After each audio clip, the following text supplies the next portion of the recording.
Bienvenue sur Exploratrice de rêves lucides. Alors aujourd'hui on va parler de l'interruption de sommeil, le wake back to bed en anglais. Qu'est-ce que c'est que ça exactement? Alors c'est tout simplement le fait de couper son sommeil pendant la nuit pour se recoucher en pratiquant une méthode d'induction pour induire un rêve lucide.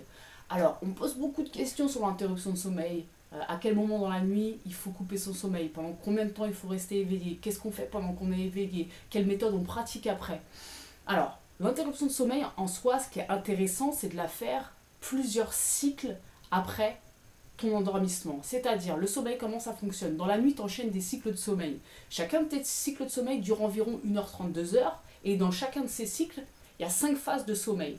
Il y a une première phase de sommeil qui est celle de l'endormissement, donc c'est celle où on traverse la fameuse phase hypnagogique. Ensuite, tu as la deuxième phase de sommeil, qu'on appelle sommeil lent léger. Lent parce que l'activité cérébrale de ton cerveau se ralentit, mais tu entends encore plus ou moins subtilement les bruits qui sont à l'extérieur. On l'appelle léger parce qu'on peut te réveiller très facilement à ce moment-là, parce que le moindre bruit peut te réveiller très facilement à ce moment-là.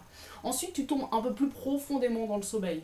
Et là, on va rentrer dans la phase 3 qu'on appelle le sommeil lent profond. Alors toujours pareil, lent parce que l'activité cérébrale de ton cerveau continue de se ralentir. Profond parce que ça devient plus dur de te réveiller à ce moment-là. Et t'es vraiment coupé, tes 5 sens sont coupés de l'extérieur. Et enfin la quatrième phase de sommeil, dans laquelle l'activité cérébrale de ton cerveau se ralentit davantage et dans laquelle tu tombes plus profondément encore dans le sommeil. Et là, à ce moment-là, c'est très difficile de réveiller un dormeur à moins d'avoir vraiment un énorme bruit.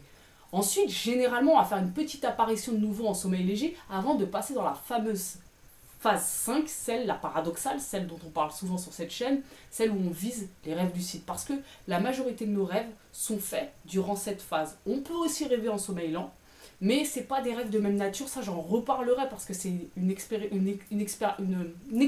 que je suis en train de faire en ce moment, les rêves de sommeil lent, les rêves de sommeil paradoxal, les différences, etc. En tout cas, toi aujourd'hui, concentre-toi sur la phase paradoxale, c'est celle où on rêve abondamment et c'est celle qu'on vise pour les rêves lucides.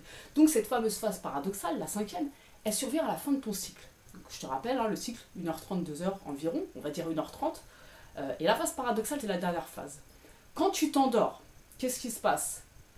Tes premiers cycles de nuit, ils sont composés majoritairement, en grosse partie en tout cas, de sommeil profond et de très peu de sommeil paradoxal, voire pas du tout parfois. Et plus la nuit va avancer, plus ton sommeil profond va se réduire pour laisser de plus en plus de place à ton sommeil paradoxal. Donc en début de nuit, si par exemple tu pratiquais une interruption de sommeil 1h30 après t'être couché, pourquoi c'est une erreur, entre guillemets? Tu peux le faire, mais pourquoi c'est une erreur? Pas simplement parce que tu vas, dans ton deuxième cycle de sommeil, faire encore beaucoup de sommeil profond, donc ta phase paradoxale sera très loin de l'endormissement, alors que quand on fait une interruption de sommeil et qu'on se recouche en pratiquant une méthode, qu'on vise le DILD ou le WILD d'ailleurs, ce qu'on veut c'est que la phase paradoxale soit le plus proche possible de nous pour plonger le plus rapidement possible dedans, pour tilter et avoir le moins longtemps possible à garder sa lucidité si on fait un WILD, ou même si on fait un DILD, à avoir comme ça une espèce de programmation interne qui va se faire après inconsciemment quand on va tomber dans le sommeil, que ce soit le plus proche de l'endormissement, que la phase paradoxale soit le plus proche de l'endormissement. Donc, quand tu fais ton interruption de sommeil, 3, 4, 5 cycles après t'être endormi, donc sur le matin finalement, ou en fin de nuit, en toute fin de nuit, il va se passer quoi? Il va se passer que quand tu vas te recoucher, après ton interruption de sommeil, tu vas tomber beaucoup plus rapidement en phase paradoxale. Parfois, pour ma part en tout cas, parfois c'est quasiment immédiat. Sur le matin, quand j'ai fait déjà beaucoup de cycles, je plonge direct en paradoxal. Je me couche, je fais un will, bip, c'est direct paradoxal. Donc, c'est très intéressant de faire à ce moment-là une interruption, une méthode. Donc, à toi de voir comment fonctionne ton sommeil. Il n'y a pas de grande vérité par rapport à ça, parce qu'on est tous uniques. On fonctionne tous différemment. En fonction de combien de temps durent tes cycles, en fonction de à quelle heure tu te couches, etc., etc. Donc, le conseil, c'est ton interruption, tu l'as fait 3, 4 cycles après t'être endormi, plusieurs heures après t'être endormi. Donc ça, c'est une première chose. Ensuite, combien de temps faire ton interruption de sommeil? Une fois de plus, ça, c'est à toi de voir ce qui fonctionne le mieux pour toi. Est-ce que si tu te réveilles dans ton lit pendant 2 minutes et tu replonges dans le sommeil, est-ce que tu t'as suffisamment immergé du sommeil ou est-ce que derrière tu retombes direct en coma? Est-ce que c'est pas plus intéressant de te lever un peu? Est-ce que te réveiller pendant 30 minutes par exemple, ça risque de te réveiller complètement et tu risques de ne pas te rendormir. Derrière, ça c'est à toi de voir et de juger tout ça. Moi personnellement, quand je fais une interruption de sommeil, je la fais pas plus de 10 minutes. Généralement, je me redresse quand même dans mon lit, je vais pisser, je vais boire de l'eau, je vais bouquiner un peu, 10 minutes, 15 minutes, et après je me recouche. Mais à toi d'expérimenter quelle est la meilleure heure pour faire ton interruption de sommeil et quel est le meilleur temps. Pars sur une base de dis-toi, ok, cette nuit, 5 heures après m'être endormi, je mets un réveil, tu te lèves, tu fais 10 minutes, 15 minutes d'interruption et tu te recouches en pratiquant la méthode que tu as choisie, celle que tu veux, et puis tu vois ce qui se passe. Et tu fais ça sur plusieurs jours, d'accord, sur une semaine par exemple. Au bout d'une semaine, tu tires ton bilan, tu vois que ça n'a pas donné de résultat. Ok, bah tu changes l'heure de ton interruption de sommeil. Peut-être que tu vas la mettre 6 heures après t'être couché. Peut-être que tu as constaté que tu avais du mal à te rendormir après, donc du coup tu vas réduire peut-être ta durée de temps éveillé. Ou peut-être qu'au contraire, tu trouves que tu te rendors trop vite, tu n'arrives pas à émerger, tu repars dans le coma, donc il faut la rallonger. Expérimente sur une semaine, plusieurs heures en fait. Ensuite, que faire pendant l'interruption de sommeil? Évidemment, le but, c'est pas de mettre de la musique électro et de se mettre à danser et de se réveiller complètement.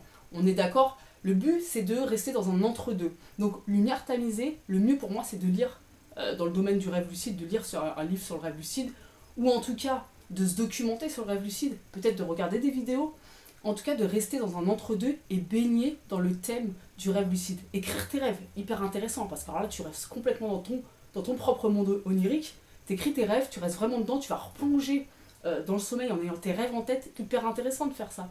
Maintenant, si tu veux en savoir encore plus sur l'interruption de sommeil, c'est qui a parlé de ça en premier? C'est Stéphane Laberge. Stéphane Laberge, c'est un des pionniers en matière de recherche du rêve lucide. Je t'en ai parlé plusieurs fois sur cette chaîne. Moi, je t'ai créé une formation qui s'appelle MILD, la méthode la plus facile pour contrôler ses rêves. Et dans cette formation, je te parle précisément de ce que Stéphane Laberge lui préconise au niveau de l'interruption de sommeil. Ce que lui a expérimenté et ce que lui a étudié sur plusieurs groupes de rêveurs lucides. C'est-à-dire le temps qui fonctionne le mieux, à quelle heure c'est le mieux d'interrompre son sommeil, etc. Je te dis tout ça dans cette formation, mais moi aujourd'hui, si ça t'intéresse, tu cliques sur le lien en description, l'école lucide, pour checker, pour voir si ça t'intéresse. En tout cas, moi aujourd'hui, ce que je t'invite à faire, c'est d'expérimenter par toi-même. Parce que le truc, c'est ça, c'est que je vais pouvoir te dire, tu le fais à telle heure, t'interromps pendant tant de temps, etc. Mais ça va peut-être pas te convenir. Donc le but, c'est que tu expérimentes. Une semaine, tu choisis une heure, tu choisis un temps d'interruption, tu fais ça une semaine, ça marche pas.